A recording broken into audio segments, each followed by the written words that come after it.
The City of Warwick is facing a financial crisis with a ticking time bomb associated with its retirement pension and healthcare costs. Yet Warwick Mayor Scott Avedisian claims the pension plans are in good shape. You be the judge.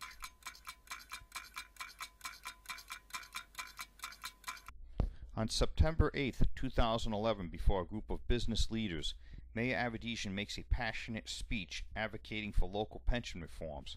Here are some excerpts from that speech. Change. So the ongoing issues in Central Falls where retirees are looking at having their pensions cut in half, actually more than half now, and that situation probably was fixable 10 years ago. And had we looked at the issues then, and had we made the changes that should have been made, we probably would not be looking at the problems that we are facing in the state of Rhode Island today.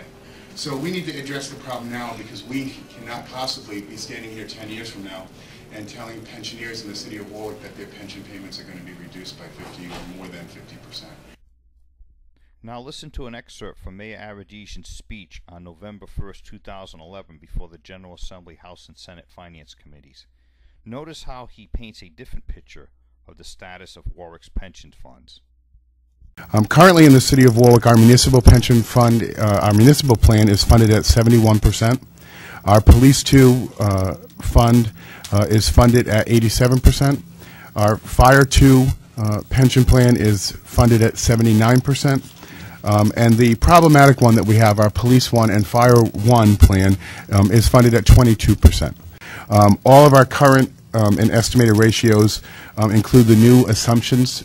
We mirrored the state when the State Retirement Board made changes to your assumptions. We did the exact same thing, and they were formally adopted by our city in July of this year. And the primary changes included a 7.5% estimated rate of return, new mortality rates projecting that retirees are living longer, and other changes to make sure that we were mirroring what the state was doing in its plan as well. In his testimony, Mayor Avedisian bases Warwick's funding ratios on the fact that the city has adopted the 7.5% rate of return set by the state earlier this year. He also testifies that Warwick has adopted the updated mortality tables used in the state plan. Based on a Freedom of Information request to see the formal documentation supporting the mayor's testimony on November 1st, the following email was released by the city clerk on November 7th, stating, "The city has not received new public safety valuation reports. They are being updated at the present time. No formal correspondence such as a formal letter was sent to GRS requesting incorporating the new state assumptions."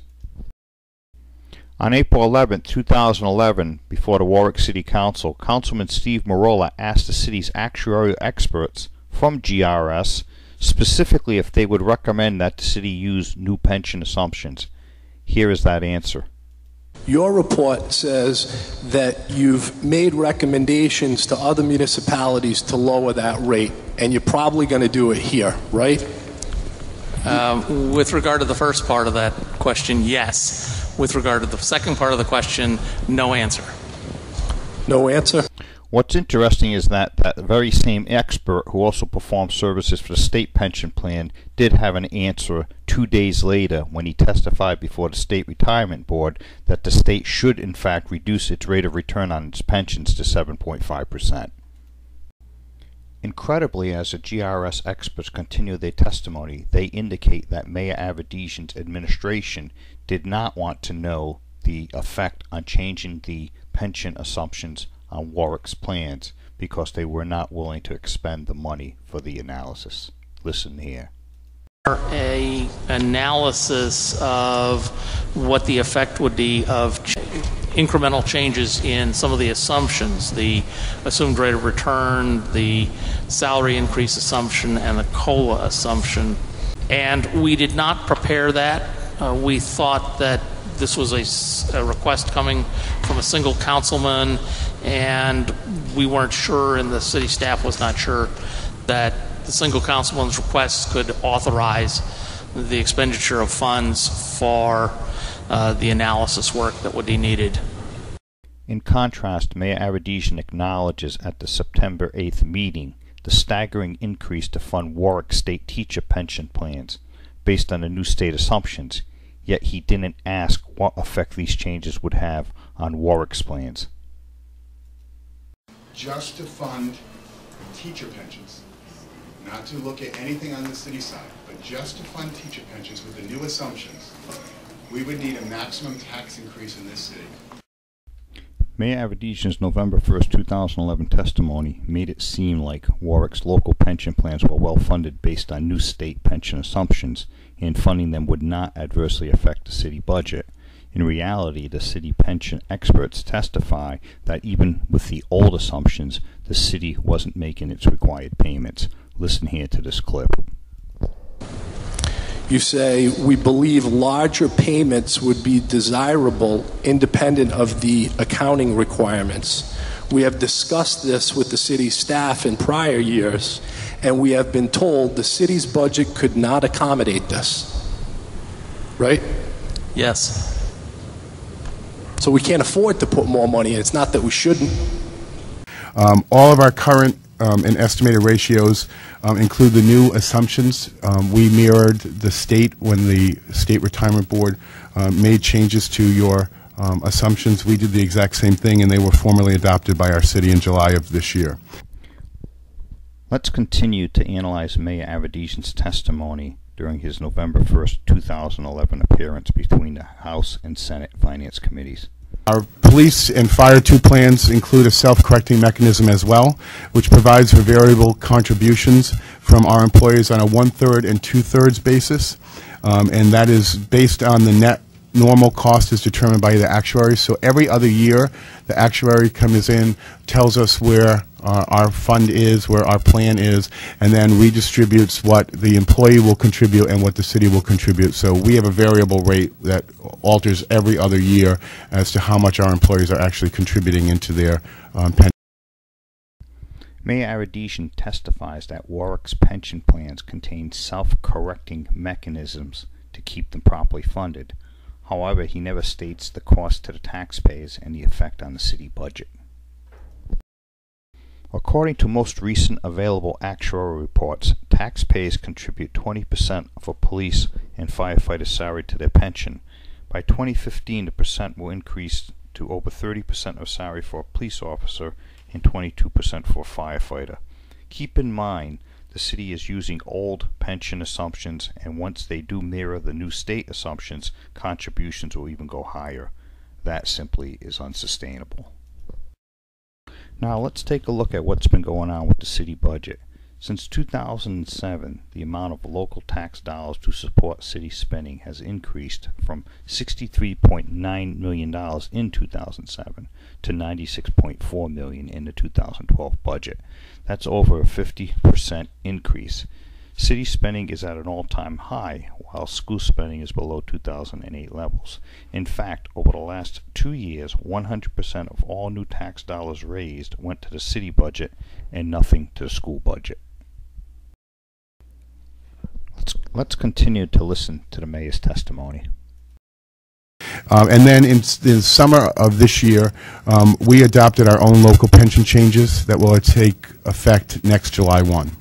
The city's new pension plans become effective for all of our employees that are hired after July 1st of 2012. And although it's small beginnings, the pension changes that we have put forward, the initial actuarial projection, they say that they'll save us $140,000 in the current fiscal year and will increase to $500,000 in 3 years, and once fully implemented, it'll be an $8 million savings annually.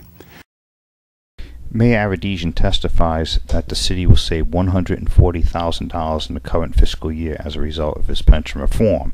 In reality, $141,117 will be saved in the year 2016. By that time, however, taxpayers will be required to pay $7.2 million more into the city pension plan. Mayor Avedisian also testifies that the city will realize savings of $500,000 in 3 years through his pension reforms. That won't occur actually until 8 years from now in 2019. By that time, $11 million in additional contributions will be required from city taxpayers. Mayor Avedisian testified that once his pension reforms are fully implemented, the the city will realize a savings of $8 million annually. According to actuarial reports, that won't occur until the year 2049. A newborn baby born today will be paying for these benefits up until his 38th birthday by then. In reality, the pension reform described by the mayor will not stop pension costs from skyrocketing in the city. If you take a look at this chart, the black line shows pension costs without the mayor's pension reforms. The red line is pension costs with the mayor's reforms. There is practically no savings until the year 2019, and then going out even further, the savings are minimal, while taxpayer contributions explode. Since 2004, over 45% of the city budget is spent on benefits for retired employees. When you factor in salary increases, sick pay, longevity, and active employee health care, the percentage grows to over 92% of the budget, leaving less than 8 cents on the dollar of new tax dollars since 2004 that is spent on every other budget item. This will only get worse as the pensions costs continue to rise and when the city factors in new pension assumptions mirroring the state's plan. The initial actuarial projection, they say that they'll save us $140,000 in the current fiscal year and will increase to $500,000 in 3 years, and then once fully implemented, it'll be $8 million savings annually. During the April 11th City Council meeting, the city actuarial experts admit that unrealistic healthcare assumptions were used that suppressed healthcare liabilities. Listen to this clip. No new employees are coming in 2009, 2011, 2010, 2011 and forward, and so therefore we wouldn't have to save to pay for that future employee's benefit, right? That's correct. When we did this valuation, we drew a line in the sand as of 7/109, and so it's valued everybody that was in that plan.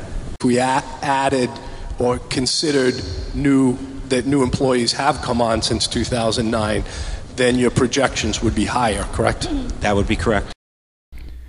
In reality, the mayor's pension reforms have done nothing to control pension and health care liabilities estimated to be as high as $600 million. Listen to this clip from the experts.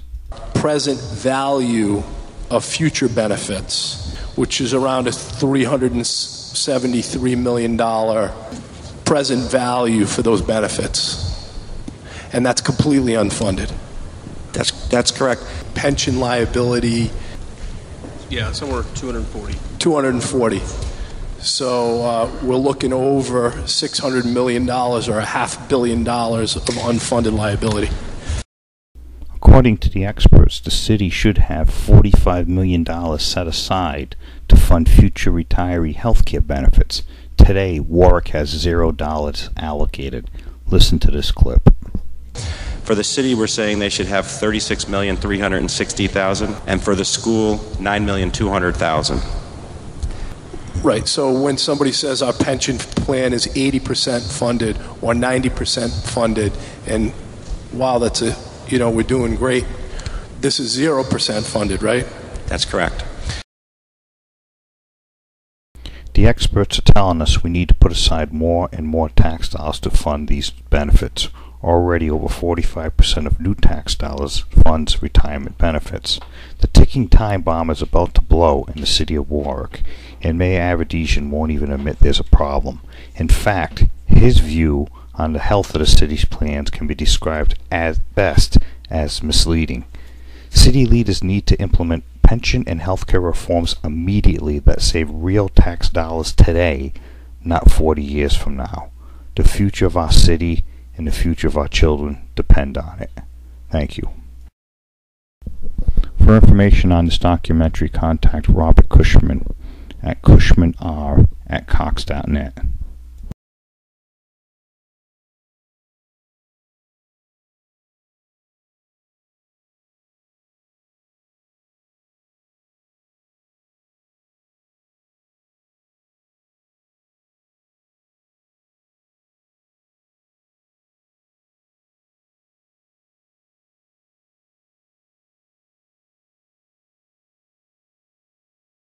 if we continue to ignore this and not fund this, it may have an adverse effect on our credit rating.